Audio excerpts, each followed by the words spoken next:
On April 7th, a hearing was held on the case of Perviz Hashemli, Bizim Yol newspaper journalist and editor-in-chief of Moderator Az website, and his alleged accomplice Tevekkül Gurbanov in court on grave crimes. Judge Novruz Karimov led the process. 3 witnesses gave testimony in the process. All 3 testimonies were about Tevekkül Gurbanov.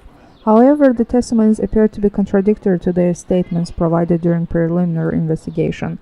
They noted that they were called by the MNS employees and summoned to the court as circumstantial witnesses. Note that the trial will continue on April 14th at 10:30. Journalist Perviz Hashemli was detained on September 17th by the employees of the Ministry of National Security. He is charged under 3 articles of the Azerbaijan Criminal Code. Article 206.3.2 Smuggling of firearms on preliminary arrangement by an organized group. Article 228.2.1 Illegal purchase, transfer, selling, storage, transportation and carrying of firearms, their accessories, supplies and explosives by an organized group. Article 228.2.2 The same acts committed repeatedly. On September 18, Sabah District Court imposed 2-month detention term on Perviz Hashemli. His detention term was extended for another 3 months on November 7th.